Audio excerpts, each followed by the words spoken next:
আজ থেকে বহু বছর আগের কথা, যখন আমার বয়স 12 বছর। আমার জন্ম ইন্ডিয়ার কোনো একটি জায়গায়, তবে এটা কোনো শহর না, সুন্দর একটা গ্রাম। আমাদের বাড়ির পাশে অনেক বড় একটা পুকুর ছিল। সেই পুকুরে মাছ চাষ করা হতো। পুকুরের পাশেই অনেক বড় জায়গা দখল করে বসেছিল বাঁশের ঝোপ। তার পাশেই পাশাপাশি দুটি পুরাতন তাল গাছ, আর সেখানেই বাঁধা আছে আমার প্রিয় দোলনাটি। দিনের বেলায় জায়গাটি দেখতে যেমন সুন্দর ছিল, রাতের বেলা সেই জায়গাটি ততই ভয়ঙ্কর হয়ে উঠত। আমি পড়াশোনার পাশাপাশি যখনই সময় পেতাম তখনই চলে যেতাম সেই দোলনায়। দোলনায় বসে বসে পুকুরের মাছের খেলা অনেক সুন্দর লাগতো। কোনো এক শনিবারের রাতে আমার হঠাৎ করেই মনে পড়লো যে দোলনাতে আমার পানি খাওয়ার যে পাত্রটি রয়েছে সেটি রেখে এসেছি। আমার পিপাসা বেশি পায়, তাই পানির পাত্রটি সবসময় সাথেই রাখি। তখন রাত 12টা। আমি পাশের রুমে আম্মুকে ডাকতে গেলে আম্মু আমার ডাকে সাড়া দেন না। পরে আমি আম্মুর সামনের রুম থেকে আমার ভাইয়াকে ডাক দেই। ভাইয়া সাড়া দেন।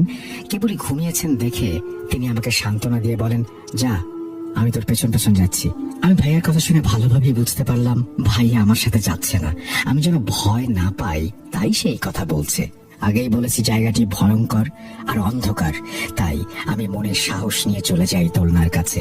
পানির পাত্রটি হাতে নেই, আর মনে হয় কেউ যেন ফিস ফিস করে আমাকে বলছে, অনেক বছর ধরে আজকের দিনের অপেক্ষায় আছি, আর তুই সেই অপেক্ষা ভেদ করে চলে এসেছিস। এখন দেখ কি হয় তোর সাথে। আমি ভয়ঙ্কর আওয়াজ শোনার পর অনেক বেশি ভয় পাই এবং অনেক জোরে চিৎকার করে ভাইয়াকে ডাক দেই, কিন্তু আমার গলা দিয়ে কোনো আওয়াজ বের হয় না। আমি অজ্ঞান হয়ে যাই। যখন আমার জ্ঞান ফেরে তখন আমি দেখি আমি একটা ঘরে শুয়ে আছি। সেখানে আমার ভাই, আব্বু, আম্মু আর একটা ছোট বাচ্চা ছেলে। আনুমানিক তার বয়স হবে 8 বছরের কাছাকাছি। আমার আব্বুর গাল ভরা দাড়ি, ভাইয়ার নাকের নিচে মোচ। আমি কিছুক্ষণ পরে সবাইকে বললাম, তোমরা কি আমাকে ভয় দেখানোর চেষ্টা করছো? তাহলে তোমরা ভালোভাবেই জানো যে আমি সহজে ভয় পাই না। তোমরা তোমাদের মজা বন্ধ করো। এই কথা বলার সাথে সাথেই ভাইয়া আমাকে জড়িয়ে ধরে কান্নায় ভেঙে পড়েন আর বলেন, আমার বোন একদম ঠিক হয়ে গেছে।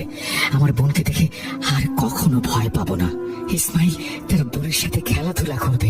আমি যেন এক নতুন জীবন ফিরে পেলাম। ভাইয়ার কথা শুনে আমি অবাক হলাম। আমি আমার ভাইয়াকে বললাম, কিরে তুই এইভাবে কথা বলছিস কেন? আরে ইসমাইলকে, সে আমার সাথে খেলা করবে কেন? সকাল হয়ে গেছে, তার মানে আজকে রবিবার। আমি আমার বান্ধবী শাকিলার সাথে পার্কে ঘুরতে যাবো, আমাকে ছাড়, যেতে দে, আর একটু পানি দে, খুব পিপাসা পেয়েছে। বাবা হাতে করে 1 গ্লাস পানি নিয়ে আসলেন, আর পানিটা আমাকে খেতে দিয়ে তিনিও কেঁদে ফেললেন। তারপরে আমি যা শুনলাম তা শুনে মাটি ফেটে আমার ঢুকে পড়ার মতো অবস্থা।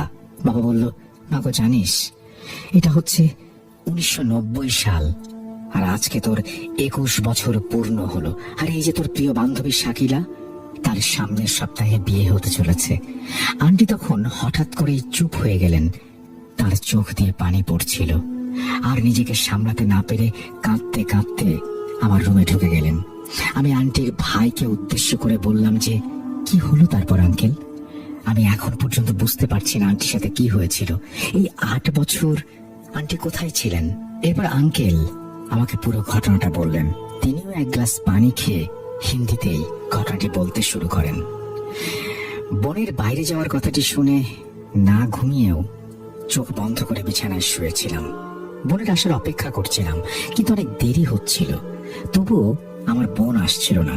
তখনই আমি শুনতে পেলাম যে কিছু একটা পুকুরের পানিতে পড়ে যাওয়ার আওয়াজ। আমি সবেমাত্র শুয়েছি, তাই